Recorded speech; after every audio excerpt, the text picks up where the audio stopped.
absolutely rebuking Donald Trump and his new Justice Department for trying to make these January 6 cases disappear, to try to make it like January 6 didn't happen. The decision to spring these guys from prison and to stop the ongoing trials of people convicted or charged with physically attacking police officers, this is a debacle. I mean, morally, it's obviously a debacle. Strategically, in terms of our country holding itself together, it's a debacle. But it's a political debacle. The public doesn't like it. The police don't like it. Not even the Trumpy police like it. Even the Fraternal Order of Police, which endorsed Trump and initially appeared flummoxed by this pardons decision, they've now come out and denounced it as well. If you want to be a part of the Republican Party, you have to fully embrace hypocrisy. You have to say that you back the blue while supporting January 6th cop, beating insurrectionists who are getting freed, have a pardon. You have to say that you have Christian values, but also at the same time attack a bishop for imploring the president to recognize the humanity and all of us and be forgiving in his life. And of course, you have to say that you love free speech and hate censorship, but have to support Donald Trump attacking news outlets. And that is exactly what he just did, saying that MSNBC should be off the air and going after Rachel Maddow because she was calling him out for his pardons of January 6th insurrectionists. And we are going to get into this meltdown from Trump. But before we do, if I could quickly ask you to leave a like on this video, and if you haven't already, and you enjoy our channel, to hit that subscribe button. It goes a long way, and it really means the world to me now. Before we get into what Rachel Maddow said that has Donald Trump so upset at MSNBC, I want to play a clip from his speech just today, talking about censorship, a little bit of hypocrisy from Trump here. And it's a strong, sovereign nation.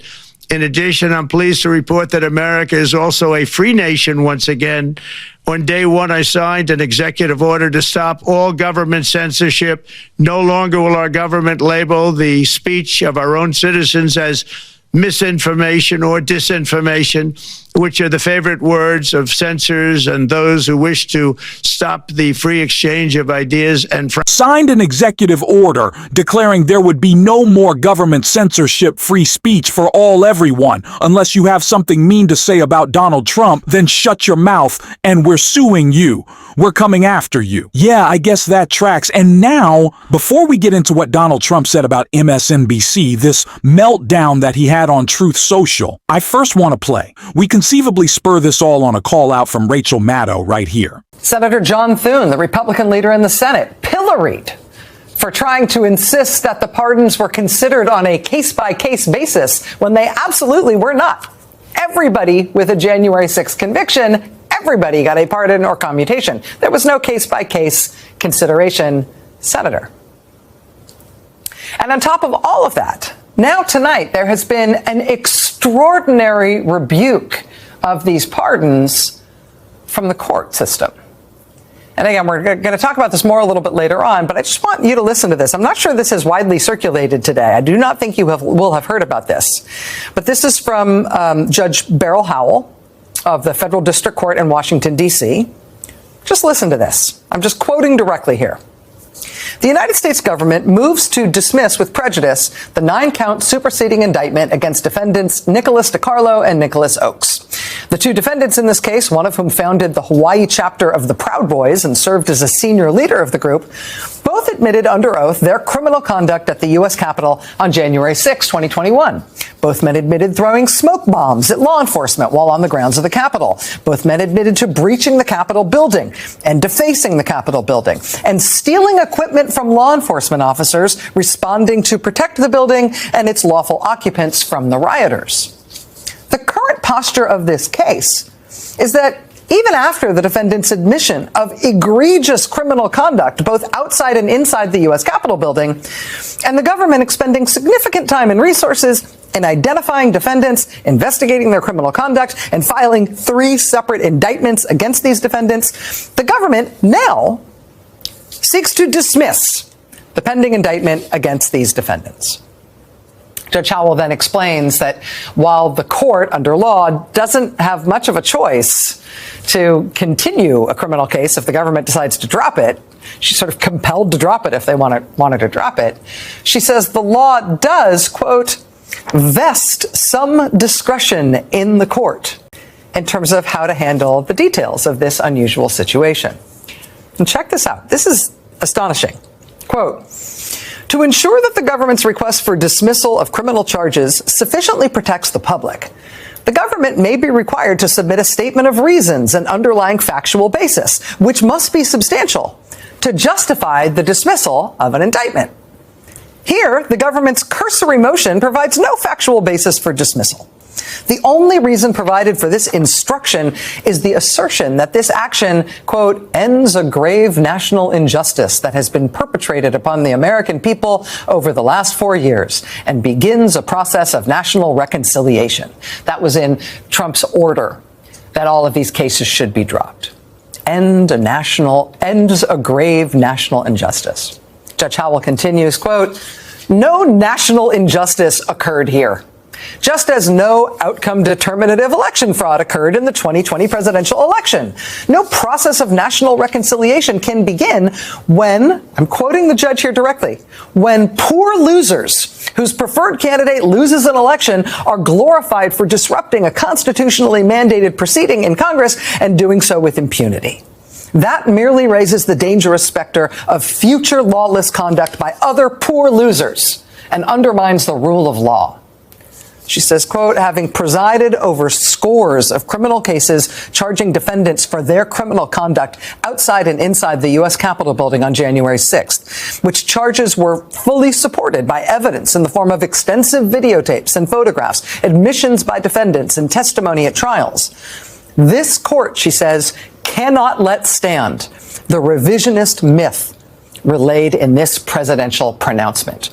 Quote, the prosecutions in this case and others charging defendants for their criminal conduct at the U.S. Capitol on January 6th present no injustice. Instead, reflect the diligent work of conscientious public servants, including prosecutors and law enforcement officials and dedicated defense attorneys, to defend our democracy and rights and preserve our long tradition of peaceful transfers of power, which until January 6, 2021, served as a model to the world, all while affording those charged every protection guaranteed by our Constitution and our criminal justice system. Once again, this is the party of free speech, the party of no government censorship, conceivably in the MAGA movement. No one with the basic ability to reason and have common sense believes that, considering what Donald Trump posted last night as a response to this on Truth Social. Trump wrote MSDNC is even worse than CNN. They shouldn't even have a right to broadcast only in America. I don't know. What's more Trump about this? Him saying that they shouldn't have a right to broadcast or decrying only in America. I feel like any time in history. And I'm now thinking back about the famous Reagan speech when he's talking about, you can move to FR France, but you can never become a Frenchman. You can move to the UK, but you can never become English only in America. Can you come from around the world and become an American? Whenever a president says only in America, it's only in America you can succeed in this way. Only in America you can build this business. Only in America can a family go from here to there in one generation. Donald Trump, only in America, do have free speech. What a shame. Only in America can you criticize the president. Let's get rid of that. That's Donald Trump in a nutshell. And it's embarrassing that this is our president, man. It really is. And it's the reason Rachel Maddow had a lot more to say about him that I want to get into the rest of in this clip. This is one of 3 rulings by a federal judge today, absolutely rebuking Donald Trump and his new Justice Department for trying to make these January 6 cases disappear, to try to make it like January 6 didn't happen. The decision to spring these guys from prison and to stop the ongoing trials of people convicted or charged with physically attacking police officers, this is a debacle. I mean, morally, it's obviously a debacle. Strategically, in terms of our country holding itself together, it's a debacle. But it's a political debacle. The public doesn't like it. The police don't like it. Not even the Trumpy police like it. Even the Fraternal Order of Police, which endorsed Trump and initially appeared flummoxed by this pardons decision, they've now come out and denounced it as well. I mean, the violent felons who Trump ordered freed yesterday are already today starting to be arrested for other violent crimes. His political allies on Capitol Hill are supposed to start carrying major water for him on everything he wants to do. They are already finding it totally untenable to carry water for him on this first thing that he has decided to blow all his political capital on.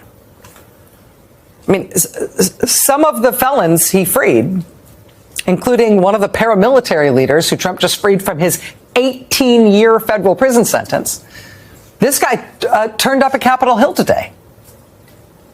Turned up on Capitol Hill. There are rumors circulating that Trump had wanted to bring his felons, had wanted to bring these guys who violently attacked police and were convicted for it. He wants to bring them all to the White House, too. That's the sort of thing that probably sounded great at a Trump rally.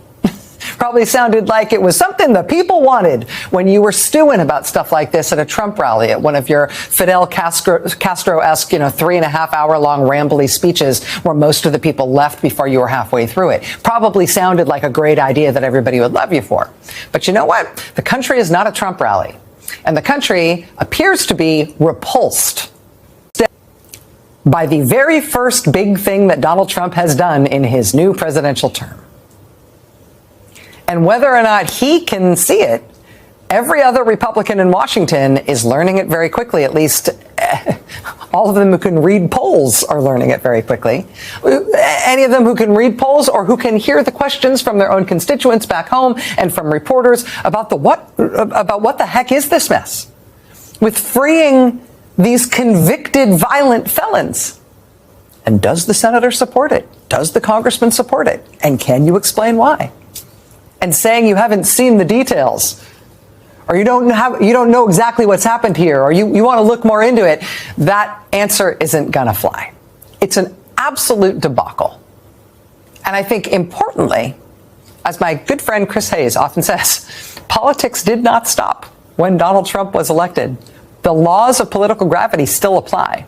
And Donald Trump's first major action in his second presidential term on political grounds is a political debacle. Spot on stuff from Rachel Maddow. No surprise. That is usually the case. Hopefully her show can stay on the air and fascist Donald doesn't come after it, because then we're next. So let's hope he doesn't watch my show. I know he watches MSNBC. Let's hope he's not turning on YouTube and checking out us. But I appreciate that you are. And if you want to support this show, as always, you can hit that subscribe button. You can leave a like on this video. And if you stuck around at the end, you can drop a blue heart in the comments. And until next time, I'll see you soon.